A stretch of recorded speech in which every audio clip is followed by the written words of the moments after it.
Hoje eu vim contar para vocês um pouco sobre quais são o que está acontecendo com as metodologias pedagógicas com a utilização de tecnologia dentro de sala de aula, né?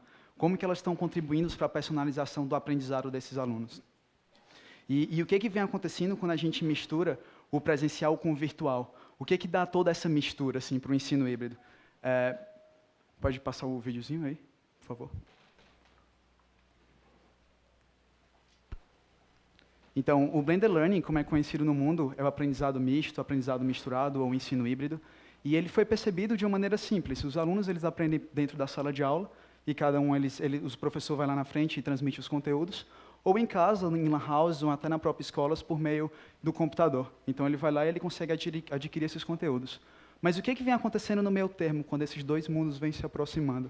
É um grande desafio que a gente tem, como o Sasaki veio comentando. Como que a gente faz para personalizar o ensino de cada um deles, a aprendizagem?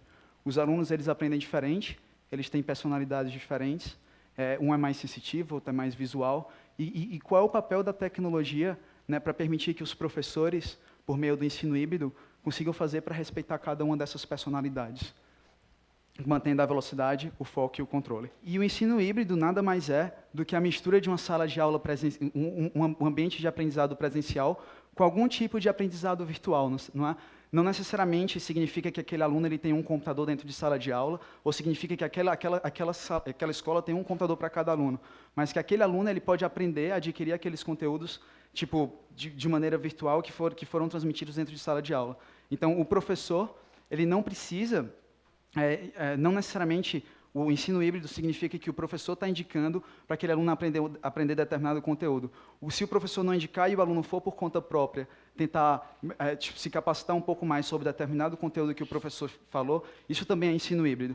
Então, a gente tem vários modelos de ensino híbrido possíveis, sejam com um computador por aluno, que a gente tem, seja no modelo do Khan Academy, que a Fundação Lema vem fazendo muito bem, ou sejam por outros modelos em que o aluno vai estudando por conta própria. Nada melhor do que a gente enxergar o que a gente pode fazer da tecnologia e procurando enxergar o que aconteceu com os cases presenciais de sucesso, né? Sejam aqueles que acontecem por meio de institutos, né? Fundação Lema, Instituto Ayrton Senna, o Inspirare, ou por meio de outras instituições. E eu queria passar para vocês um pouco de uma experiência que eu tive. Eu comecei trabalhando nessa ONG assim que eu entrei no ITA, e eu fui plantonista, ou seja, eu tirei dúvidas individuais de cada um dos alunos, eu dei aula de reforço para um grupo de alunos um pouco maior, eu dei aulas para extensivo, que eram aulas para mais de 150 alunos, e depois eu tive a oportunidade de ser diretor de recursos humanos, e eu fui responsável por trazer capacitação para esses professores e motivar todos aqueles alunos, e depois eu fui presidente. E quando eu fui presidente, eu enxerguei que tudo aquilo era envolvido por uma grande cultura. E essa ONG, ela trabalha com mais de 500 jovens de baixa renda, todos eles são de escolas públicas, e eles têm resultados fenomenais, assim, eles conseguem aprovar mais de 50% desses alunos nas universidades públicas. Ano passado passou gente no ITA, em medicina na Unifesp, e o que eu fiquei me questionando quando eu virei presidente foi, por que esse modelo ele era tão especial, né? Por que ele era presencial? E eu fiquei tentando, por favor. E uma coisa que eu percebi é que, para cada um dos pequenos programas que a gente tinha nessa instituição, eles tinham um pequeno valor.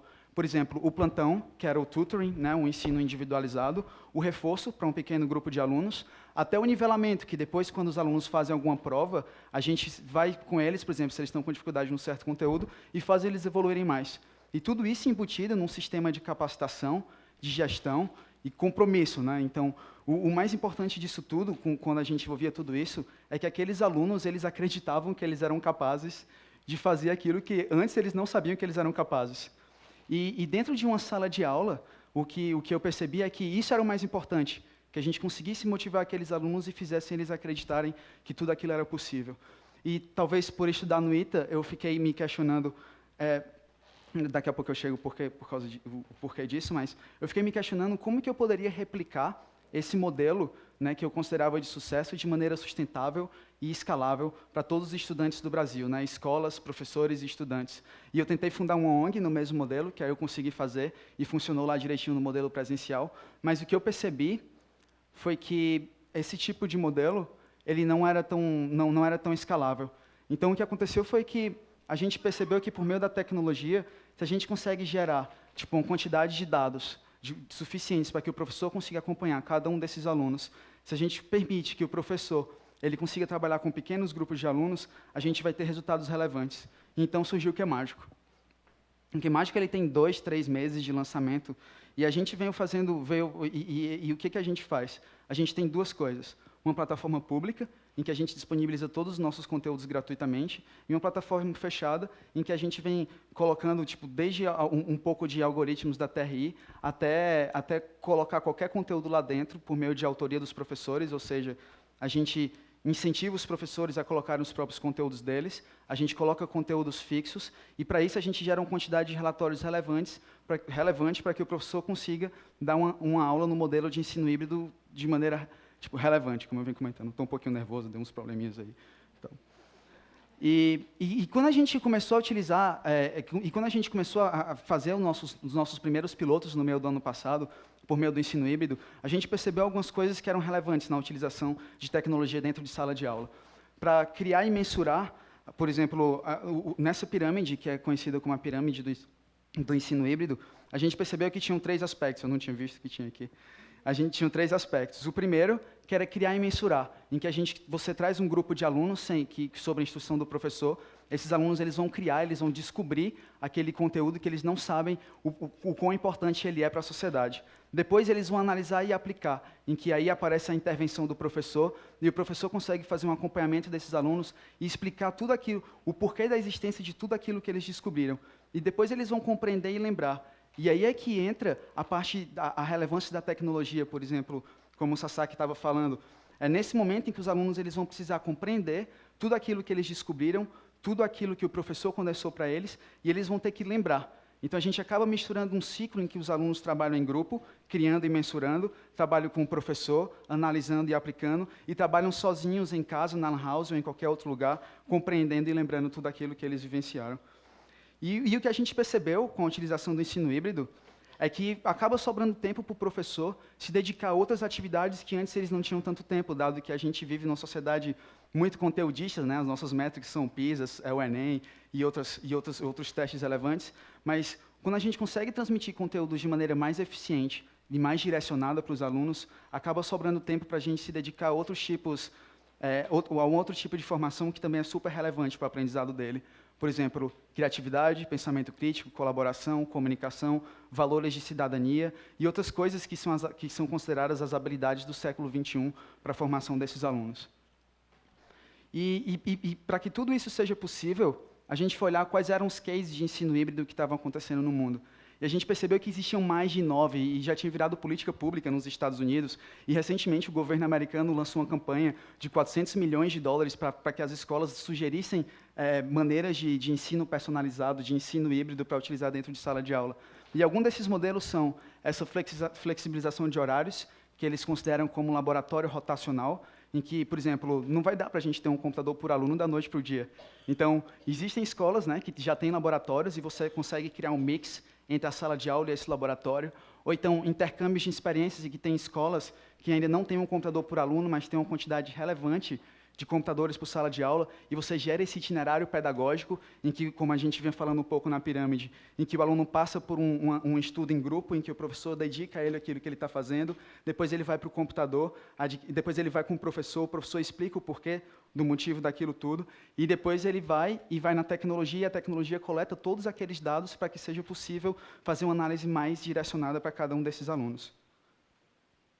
E o primeiro projeto que a gente fez foi no meio do ano passado, lá no laboratório do ITA, junto com alguns professores do ITA, e a gente acabou percebendo que a dinâmica do professor ela continuava a mesma, mas com alguns recursos que tornavam ele mais poderoso, né? Como se a tecnologia fosse um novo giz nessa caminhada. Então, os professores eles iam na lousa, davam as instruções, colocavam os alunos para sentarem em duplas ou individualmente, a gente não tinha um computador para cada um desses alunos.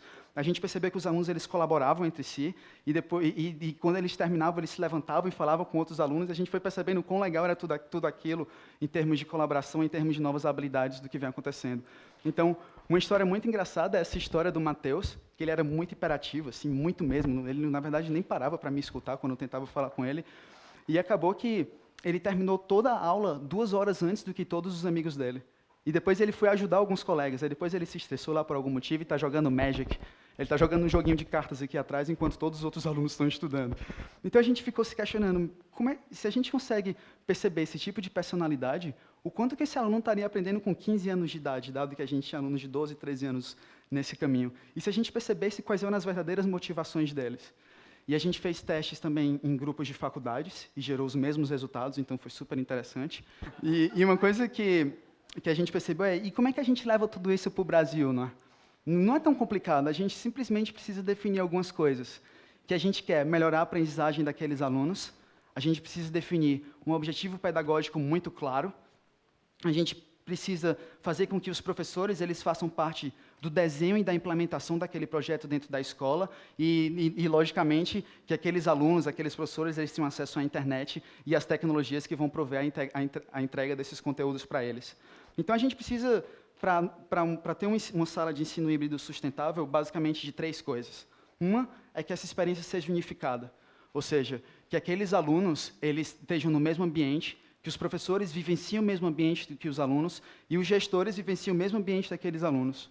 Essa plataforma unificada, ela não necessariamente é uma plataforma virtual, mas também tem que existir a plataforma virtual, mas também tem que existir uma sala de aula aberta, como o Meira estava comentando agora há pouco. A segunda coisa é que tem que existir o suporte de experts. Experts não significa que são pessoas que têm uma super expertise com relação àquele assunto ou aquela coisa.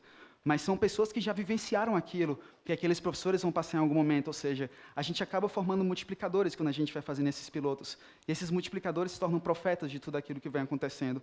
E a terceira coisa, e talvez a mais importante, que está relacionada com a cultura, é que a gente crie um compromisso de contínuo aprimoramento entre todas as entidades, entre todas as pessoas, né, os grupos que estão trabalhando para transformar aquela escola ou aquele ambiente num ambiente de ensino híbrido. E o que a gente pode extrair de tudo isso? O grande brilho do ensino híbrido, basicamente, são 2 coisas. Ele permite que o professor consiga trabalhar sempre com pequenos grupos de alunos, ou seja, imagine naquele itinerário pedagógico que você tem uma sala de aula com 50, 60 alunos, você consegue dividir esses grupos de alunos em ambientes diferentes e os alunos vão com pequenos grupos passando e o professor se dedica a um pequeno grupo e sabendo exatamente qual é a dificuldade de cada um deles. E a segunda coisa, talvez também tão importante quanto, a gente coleta dados de tudo que esses alunos estão fazendo e a gente consegue gerar intervenções políticas públicas, né, para a gente solucionar esses problemas da noite para o dia. A grande vantagem disso é a seguinte: a gente tem que esperar 2 meses ou até 2 anos para que saia uma prova do PISA, ou então uma prova bimestral de uma sala de aula. Imagine se a gente coleta esses dados diariamente e a gente mostra para a Secretaria de Educação, ou então para os sistemas de ensino, ou então para o próprio professor, o que ele precisa fazer para melhorar aquela sala de aula. Então, você acaba embutindo dentro dessa plataforma um pacote de serviços que vão dar sugestões para que você consiga aprimorar aquilo que aquele município está com dificuldade, que aquele aluno está com dificuldade, que aquele professor ou até o Estado. E aí você consegue feedbacks muito direcionados com relação a como os professores podem melhorar as aulas deles. Você constrói gráficos, por exemplo, esse aqui que a gente fez com 300 escolas no estado de Goiás, que você identifica qual é a escola que está precisando de uma atenção especial. Se você leva alguém para dar uma palestra lá para motivar todos aqueles alunos, e qual o tipo de intervenção, né, que vai junto desse pacote com o software que você vai fazer para dar aquele boom assim, no sistema educacional que está utilizando aquela plataforma por meio do ensino híbrido. E eu queria terminar o que eu estou falando para vocês com essa frase do Nelson Mandela, que fez eu seguir, mudar um pouco a minha carreira assim, né, de engenheiro do ITA para trabalhar com educação, a carreira clássica. E ela é a seguinte: a educação é a arma mais poderosa que a gente pode usar para mudar o mundo. Depois que eu vivenciei a realidade das pessoas, né, nas ONGs que eu fui trabalhando, eu percebi que a gente tem que se juntar para gerar uma contribuição muito grande e muito rápida para o país. E as pessoas já sabem isso há muito tempo, sabe? Só que a gente acaba esquecendo de lembrar, né? Tipo, em alguns momentos. Então, eu acho que todo mundo está aqui para falar sobre essas tecnologias, justamente porque, se ela é a arma mais poderosa que a gente deve usar para usar o mundo, a gente tem que encontrar uma maneira de acelerar a maneira com a qual a gente vem educando os nossos jovens, né? Eu e outras pessoas a mais. Então, a tecnologia, ela vem como aspecto fundamental para a gente conseguir, da noite para o dia, gerar intervenções que possam contribuir para a melhoria do nosso sistema educacional. E tudo isso porque a gente quer gerar um mundo, né, melhor e mais justo, um país melhor e mais justo. Então, é isso. Muito obrigado.